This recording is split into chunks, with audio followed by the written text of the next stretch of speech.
নমস্কার বন্ধুরা, আমার ইউটিউব চ্যানেল সবুজ পৃথিবী গার্ডেনিংয়ে সকলকে স্বাগত জানাচ্ছি। বন্ধুরা, আগের ভিডিওতে আমি এই প্লাস্টিকের ক্যারেটে আদা চাষ কিভাবে করতে হয় বা আদাকে প্রতিস্থাপন করেছিলাম, চাষ করেছিলাম। তো আমি তখন কথা দিয়েছিলাম যে আমি পর্যায়ক্রমে কিছুদিন অন্তর অন্তর আমি ভিডিও বানিয়ে দেখাবো যে কতটা সাকসেস হলো।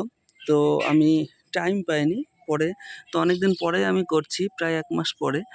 তো বন্ধুরা, তোমরা দেখতেই পাচ্ছ যে ছোট্ট ছোট্ট আদা, যেগুলো সামান্য কল বেরিয়েছিল, সামান্য একটু গাছ হওয়ার মতো কল বেরিয়েছিল, সেগুলোকে আমি প্রতিস্থাপন করেছিলাম। তো দেখতেই পাচ্ছ কতটা বড় হয়ে গেছে।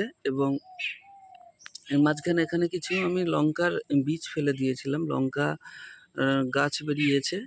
এবং আরও অনেক গাছ বেরিয়েছিল, যেগুলোকে তুলে আমি অন্যত্র প্রতিস্থাপন করেছি।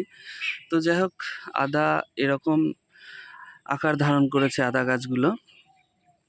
তো আগামীতে আরও বড় হবে। এর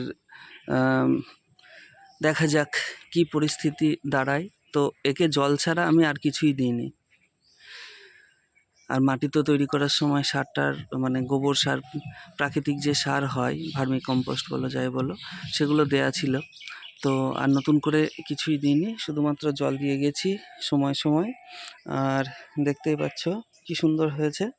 এবং আগামীতে এভাবেই থাকবে যতক্ষণ অবধি না তোলা হয়।